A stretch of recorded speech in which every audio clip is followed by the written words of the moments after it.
Gonna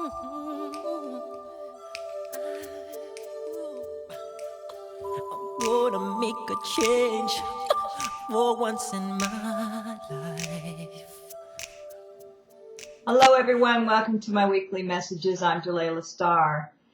Today the topic is spiritual elitism, but before we get into that, I want to say thank you to all those who sent feedback on the soul's perspective on depression. I know that there's a lot of you out there for whom depression has not touched your lives, but there's a lot who have. And if you're married to someone with depression, you know what a challenge it can be to keep that love going in the face of mental illness. It's really tough, and I admire every one of you, and you all deserve a big shout out.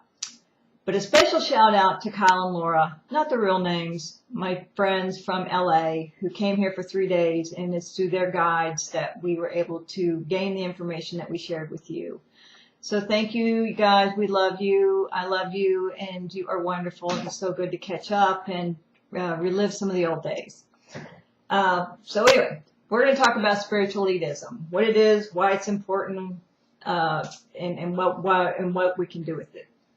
Okay, this is a term that I coined not long ago to explain the perspective that we end up getting into without realizing it, where we tend to look down on the people, in particular our family, that we left behind because they're unenlightened and they don't want to be enlightened, and we have to go on without them.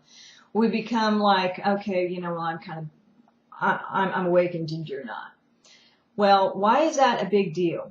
Well, from a guide's perspective, it can cost you years of time trying to get unstuck from it. Because here's the thing, there's some fine print in the whole ascension plan, and also in your Earth mission plan for those of you who are star seeds. And that fine print says, once you go out there and you gain all this multidimensional God consciousness knowledge, your job is to come back and apply it to heal your relationships. And if you can do that, then you'll know that you have achieved that consciousness. Because for you to complete an Earth mission, there's always going to be challenges on that Earth mission. A lot of them are going to be dealing with ancient conflicts that will come up between you and other people. If you can't heal issues with your family, you can't heal issues with them. Because you can heal issues with your family, because family or blood, friends come and go, family stays. Then you can pretty much do it with anybody. And because our ultimate divine destiny has become the peacekeepers of the universe, if we got to learn it somewhere, so the best place to learn it is with family. So it would make sense that that's your litmus test, your family. So if you can't heal those relationships, then your guides can only take you so far in your mission, because you're going to need that experience. I hope that makes sense. Okay, so let me give you an example of how spiritual elitism, I kind of hate the term, but you know, you got to come up with something, can block you. All right, so we're going to take the example of a gal who we'll call Stacy. Stacy's mother and her do not get along. Not because Stacy doesn't want it. Stacy wants a relationship with her mom. Her mom doesn't want the relationship. Now, that hurts any girl, you know, especially if you were once very close to your mom and all of a sudden she doesn't want anything to do with you. Because you're now enlightened. She wasn't enlightened. You tried to enlighten her, which is one of the challenges. It's not cool to go back and try to enlighten people whose time isn't come. When they're ready, they'll come asking for knowledge, not the other way around. So she felt that maybe the two reasons. So I asked her, why is it that you're unable to have a relationship with your mom? So here's what her response to me was. She said, number one, it's because she's not enlightened. Number two is because I tried to get her to admit to the fact that she was partially responsible for my dad leaving when I was a kid.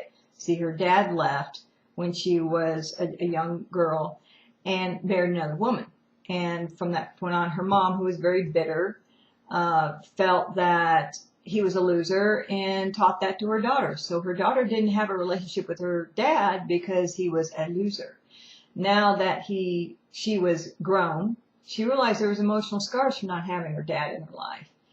and she was very angry with her mother for damaging that father-daughter relationship. And she spent a lot of time trying to get her mom to admit that her mom was culpable, because here's the other piece to that. Mom is a perfectionist, and mom has all the answers. So mom kind of drove dad away, because, she would judge and condemn him, because she had these incredibly high standards that he could never live up to. And she held herself to them as well. And a man, after a while of being treated like he's never good enough, is and another girl comes along who thinks he's really good enough, he's sometimes gonna leave. So her mom was culpable, because her mom kind of drove him away, or gave him a reason to want to leave. And she hadn't admitted it. And so Stacy was trying to get her mom to admit that, and secondly, to dissing her dad all this time, and creating the damage in the relationship between her and her dad, to which mother never acknowledged either one, or never admitted to either one. So having achieved this level of enlightenment, and having found the formula of compassion, she understood about the contract and the roles, and says, oh, well, this is why. It's because we had a contract between us. My mom was there to teach me about unconditional love. And I got it. I understand that I just need to love my mother unconditionally and forgive her. And so the reason her mom doesn't want to be around, from Stacy's perspective, because I asked her, why do you think she doesn't want to be around? It's because, well, the contract's over. I've forgiven her. We're now not on the same wavelengths, because I'm up here and she's down here. And we're just not vibrationally aligned. So mom just unconsciously feels that and doesn't want to be around. Not exactly her words. I'm kind of ad-libbing here. But you get the drift. Okay. So when I tuned in to her guides, and I said, okay, is this true? Is it because they're not vibrationally aligned, because she's done all the work she needed to do on this thing and it's time to be over? And the guides are going, no, not at all. And that's when I realized, okay, this is spiritual elitism. I said, okay. So the thing is that in the formula of compassion, the next step is that you have to find the mirror. The mirror means you have to find the mirror in that other person's actions. In other words, your actions, they're mirroring your actions. So when I asked her about this, well, long story short, she couldn't really see the mirror, because she says, I have achieved a place where I feel only love, no anger, therefore there's no mirror there. Okay. But there was a mirror there. And here's the mirror. Stacy was judging her mom for based on these new high standards. See, her mother was critical, bitter, unhappy, needy, all these things, and Stacy was judging her mom for that. Okay? And even though she had forgiven her mom, well, forgiveness means I'm focusing on what you did, but you're still to blame. So she hadn't really released her from any blame.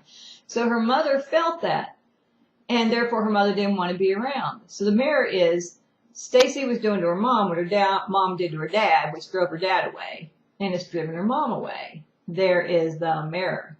So in spiritual elitism, we're kind of like looking down our noses and judging them as being less than, because they have all these human feelings and these imperfections, and we've achieved this state of enlightenment where we don't feel any anger. We feel only love for everybody. Well, that's a trap, because that's not real. Okay? On a higher level, when you achieve multidimensional consciousness, you are childlike. Okay? It means you feel all your emotions. You allow them to flow through you. You can be real in the moment. And there is no such thing as being perfect. You're perfectly imperfect. So she was stuck. And I tried for an hour to help her see this and, be able to release her mom. She couldn't see it. But that is the trip up. That is the pitfall of spiritual elitism. It can keep you stuck for years because you just can't see it. So I know her guide was a little frustrated, but I think that we sowed some seeds. So I think that good things will come out of that. And this is a smart young woman, and she'll figure it out. I'm going to bet on her that she's going to figure it out, Because in the past, when I've had this happen, it takes them 6 months to a year, and they come back around and they're going, now I get what you're talking about. So I know her guys aren't gonna give up on her, and I won't give up on her either.